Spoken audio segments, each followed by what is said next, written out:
जय हिंद वंदे मातरम। जो लोग पठान के समय पर कलेक्शन का गुणगान करते हुए थक नहीं रहे थे, वो केरला स्टोरी के कलेक्शन की बात करने पर ये कह रहे हैं कि भाई तुम मूवी को आखिर किस प्रकार से एक कलेक्शन के ऊपर हिट या फ्लॉप बता सकते हो। इसको मेरी भाषा में मैं तो हिपोक्रेसी कहूंगा कि एक तरफ जहां पठान की कहानी को देखेंगे तो पठान की कहानी देखिए, यकीन मानिए थोड़ी ऐसी ही सी थी। वो मूवी में क्योंकि शाहरुख खान का हाइप मौजूद था, इसीलिए वो मूवी एक अलग लेवल पर खेल गई।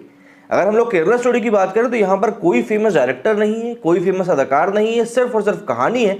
और सिर्फ कहानी के दम पर यकीन मानिए इस मूवी ने तहलका मचा दिया है। और जिस तरह का कलेक्शन इसका छठे दिन का निकलकर सामने आ रहा है ना, वो सिर्फ और सिर्फ ये बताने के लिए काफ़ी है कि भैया ये मूवी जो है भाईजान के ऊपर फिलहाल तो भारी पड़ चुकी है।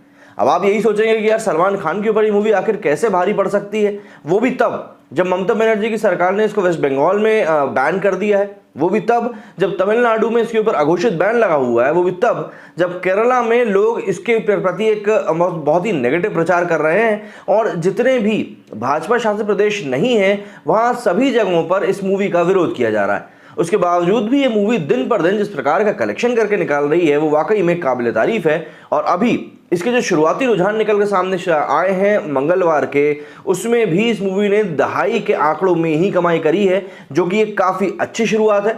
अगर हम बात करें सलमान खान की मूवी किसी का भाई किसी की जान की, तो इस मूवी ने पहले दिन एक खराब शुरुआत के बाद में अगले 2 दिन तक अच्छी कमाई करी थी, लेकिन उसके बाद सोमवार को 10 करोड़ रुपए कमाते हुए इस मूवी ने नीचे की तरफ जाना शुरू कर दिया था।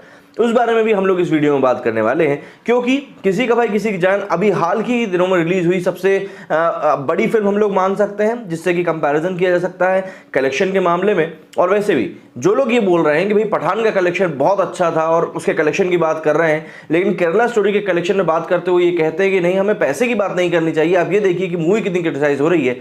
तो भैया ऐसा है कि आप अपनी हिपोक्रेसी को फिर आप अपने पास ही रख सकते हो। पठान ने पैसे कमाए थे, तब मैंने कहा था कि पठान ने पैसे कमाए हैं और कमाए थे। अगर मैं केरला स्टोरी की बात कर रहा हूं तो भाई ये भी पैसा कमा रही है और आपको इस चीज़ को भी उतना ही ग्रेसफुली एक्सेप्ट करना पड़ेगा। अगर आप ऐसा नहीं करते हैं तो फिर शायद एक दोगलापन ही निकल कर सामने आएगा।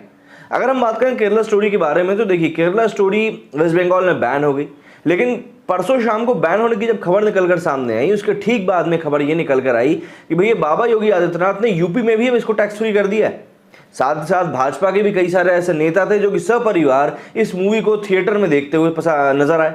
अच्छा, इसके अलावा सभी लोग ये भी अपील कर रहे हैं कि जितनी भी बच्चियां हैं, महिलाएं हैं, फैमिली हैं, उन सभी को ये मूवी जरूर देखनी चाहिए, जिससे कि आपको आईएसआईएस का एक वो चेहरा दिखाई दे या आतंकवाद का एक वो चेहरा दिखाई दे जो कि आपके बीच में मौजूद हो सकता है, लेकिन आपको पता ही नहीं चलेगा। अब इस मूवी को लेकर जो एक विरोध किया जा रहा है, उसमें बार बार ये चीज़ मैं कह रहा हूं कि भाई ये मूवी जो है ये आतंकवाद के खिलाफ है कि किस प्रकार से बाहर के देश के जो आतंकवादी हैं वो हमारे देश को अंदर से खोखला करने के लिए एक समुदाय विशेष के द्वारा हमको टारगेट कर रहे हैं। उनको भी बरगलाया जा रहा है पहले, लेकिन यहाँ पर देखिए लोग इस बात को किसी दूसरे वे में ही लेके जा रहे हैं। भाई आईसिस का जो मॉड्यूल जो चल रहा था भारत में, उसका भांडाफोड़ किया गया है, लेकिन फिर भी कई लोगों को समस्या। तो मेरी उनसे अपील बस यही है कि आप इस मूवी को इस तरीके से देखें कि यार ये एक आतंकवादी संगठन के खिलाफ बनाई गई मूवी, उनके मॉड्यूल का चेहरा उजागर करती हुई मूवी है और कुछ भी नहीं। खैर, बिना अब बात को ज़्यादा खींचे हम सीधे चलते हैं इस मूवी के कलेक्शन की तरफ, जिससे कि आपको भी समझ में आए कि भाई आखिर केरला स्टोरी ने इस बार क्या धमाल मचाया है। तो शुरुआत एक बार फिर से हम करते हैं। भाई पहले दिन से ही 8 करोड़ का इसने पहले दिन का कलेक्शन निकाला था और 8 करोड़ का इस मूवी ने कलेक्शन करते हुए दूसरे दिन करीब 11.25 करोड़ का कलेक्शन किया था, जो कि अपने आप में काफ़ी ज़्यादा एस्टॉनिशिंग था। इसके बाद संडे को इसने बम्पर कमाई करते हुए भैया 16.5 करोड़ रुपए का कलेक्शन निकाला, जो कि एक बहुत अच्छा कलेक्शन था इस मूवी के लिहाज से। अच्छा, कल देर शाम को हुआ क्या, इसका रिकंसाइल्ड डेटा निकलकर सामने आना शुरू हो गया कि भैया इस मूवी का जो बजट था वो 35 से 40 करोड़ था। अगर हम उस डेटा को भी मान लें कि चलिए इसका बजट 35 से 40 करोड़ बता रहे हैं मेकर्स, तब भी ये मूवी अपना जो रिकवरी है वो कर चुकी है। तो ऐसे में इसका सोमवार का जो कलेक्शन निकल कर आया था वो करीब 10 करोड़ रुपए निकल कर सामने आया, जो कि दहाई के आंकड़े में था। और दहाई के आंकड़े में कलेक्शन का निकल के आना ही अपने आप में एक बहुत बड़ी उपलब्धि है किसी भी मूवी के लिए, क्योंकि आज की तारीख में मंडे को अधिकतर मूवीज मंडे टेस्ट में फेल हो जाती हैं, क्योंकि अगर आप दहाई के आंकड़े में नहीं जा रहे हैं तो आने वाला वीक आपके लिए बुरा हो सकता है। अच्छा, इसके बाद में कल ट्यूसडे का जो कलेक्शन निकलकर सामने आया वो करीब 11 करोड़ रुपए है और यकीन मानिए ये काफ़ी ज़्यादा अच्छा है। और ये भी तब जबकि इसको बंगाल में बैन कर दिया गया है, तमिलनाडु में बैन कर दिया गया है, अधिकतर जगहों पर इसके शोज़ कम दिखाए जा रहे हैं जानकर। और इसके अलावा भी अगर ये मूवी एक वर्किंग डे के ऊपर 11 करोड़ के लगभग कलेक्शन करके निकाल रही है, मुझे नहीं लगता मुझे इसके अलावा कुछ कहने की ज़रूरत है। वहीं अगर हम बात करें आज की बुधवार की, तो बुधवार के एस्टिमेट्स भी 10 करोड़ के ऊपर ही बताए जा रहे हैं, ये भी करीब करीब 11 करोड़ के ही हैं। अगर ये, मैं तो कहता हूं, कम होते भी हैं, अगर ये कम होते भी हैं तो भी ये 9 करोड़ के आसपास जाके ठहर जरूर जाएंगे। तो ऐसे में अब आप खुद अंदाजा लगा सकते हैं कि भैया ये क्या कुछ चल रहा है। अगर हम ये जो डेटा देख रहे हैं इसमें 67 करोड़ रुपए वेडनेसडे तक की कमाई दिखा रहा है। अगर हम इसमें से 10 करोड़ हटा भी देते हैं तो भी इस मूवी ने 5 दिन में 50 करोड़ का आंकड़ा पार कर लिया है। 57 करोड़ के आसपास का इसका कलेक्शन हो चुका है, जो कि काफी ज्यादा एस्टॉनिशिंग है। मैं फिर से कहूंगा, सिर्फ इस मूवी के लिहाज से। अब जिन लोगों को समस्या थी कि भैया आप किसी का भाई किसी की जान से इसका कंपेयर कर रहे हैं, तो आप लोग चाहें तो वो कलेक्शन भी देख सकते हैं। ये 6 दिनों का इसका कलेक्शन था, किसी का भाई किसी की जान का। किसी का भाई किसी की जान ने शुरुआत 13.5 करोड़ से करते हुए फिर उसने 25 करोड़ और 26 करोड़ की जंप ली थी, लेकिन उसके बाद जो ग्रेजुअल डिक्रीज देखने के लिए मिला चौथे दिन, मतलब कि सोमवार को, वो 10.25 करोड़ का था। उस समय 10.25 करोड़ का कलेक्शन किसी का भाई किसी की जान के लिए एक उम्मीद की तरह था कि भाई एक नया हफ्ता शुरू होने के बावजूद भी ये मूवी जो है दहाई के आंकड़े में कमाई कर रही है, और लोग इसको एक पॉजिटिविटी की तरफ देख रहे थे कि नहीं ये मूवी अब अच्छा चलने वाली है। लेकिन उसके बाद ही ये सुंदर सपना टूट गया, और आप देख सकते हैं किस तरीके से मंगलवार को इस मूवी का सीधे कलेक्शन गिरा 6.25 करोड़ के ऊपर, और आगे बढ़ते हुए छठे दिन पे गिरा इसका 4.5 करोड़ के ऊपर। मतलब मंगलवार और बुधवार को कुल मिलाकर इस मूवी ने करीब करीब 10.5 करोड़ रुपए कमाए थे मंगलवार और बुधवार को। वहीं अगर हम बात करें केरला स्टोरी की, तो इस मूवी ने मंगलवार और बुधवार के जो कलेक्शन निकलकर सामने आ रहे हैं वो दोनों ही दिन के कलेक्शन 10-10 करोड़ से ज्यादा है। मतलब ये मूवी मंगलवार और बुधवार जो कि वीकडे हैं, उनमें किसी का भाई किसी जान से डबल कलेक्शन करके निकाल रही है।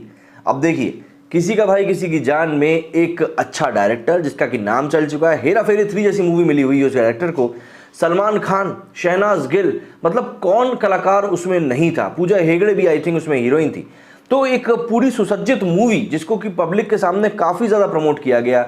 वहीं पर उसके सामने केरला स्टोरी जिसको कि लगातार विरोध का सामना करना पड़ रहा है, और उसके बावजूद भी यदि ये मूवी एक अच्छा कलेक्शन करके निकाल रही है, तो मुझे नहीं लगता कि किसी के पास भी कोई रीजन होना चाहिए इस मूवी के खिलाफ कुछ बोलने का। देखिए, कई लोग कह रहे हैं कि ये फेक है। देखिए, ये फेक नहीं है। जो चीज़ हमारे बीच में चल रही है उसको आप मानिए ना, उसको एक्नॉलेज तो कीजिए। यदि आपके तालाब में कोई मतलब कुछ ऐसा काम हो रहा है जो सही नहीं है, तो आपको उसको एक्नॉलेज करना पड़ेगा। और देखिए, ऐसा नहीं है कि आईएसआईएस ने ये काम दूसरे देशों में नहीं किया, आईएसआईएस ने ये काम दूसरे देशों में भी किए हैं। ऐसा नहीं है यहाँ पर सिर्फ भारत की बात हो रही है। कई सारे देशों में आईएसआईएस के ऐसे मॉड्यूल्स चल रहे थे जिसमें कि लोगों को बरगलाने का काम चल रहा था। तो ऐसे में हमें समझना चाहिए कि अगर हम आईएसआईएस जैसे आतंकी संगठन के मॉड्यूल्स को भारत में एक्सपोज नहीं करेंगे, तो कहीं ना कहीं मुझे ऐसा लगता है कि शायद हम अपने साथ ही गलत करेंगे। यहाँ पर किसी को भी बुरा नहीं मानना चाहिए कि हमारे समुदाय को टारगेट किया जा रहा है, ऐसा नहीं है। किसी भी समुदाय को यहाँ पर टारगेट नहीं किया जा रहा है। हम लोग डेमोक्रेसी में रहते हैं, हम लोग हार्मनी के साथ रहते हैं, तो ऐसे में किसी भी एक विशेष समुदाय को टारगेट करने की बात है ही नहीं। लेकिन यदि कोई आतंकी संगठन हमारे बीच में आके काम कर रहा है तो हमें बिल्कुल देखना पड़ेगा। जैसे अभी कुछ समय पहले एक संगठन था, उसके घर, उसके जो ऑफिस है वहां पर जब छापा पड़ा तो गजवाए हिंद की किताबें मिली। अब गजवाए हिंद की किताबें यदि किसी के पास से मिल रही हैं, तो आप सोचिए ना कि उस संगठन का एम क्या है, किस एम के साथ वो संगठन आगे बढ़ रहा है।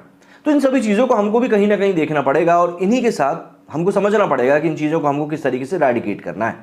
आपका क्या कहना है इस बारे में कमेंट करके जरूर बताइएगा। मेरे इस वीडियो में फिलहाल इतना ही। जय हिंद, जय भारत।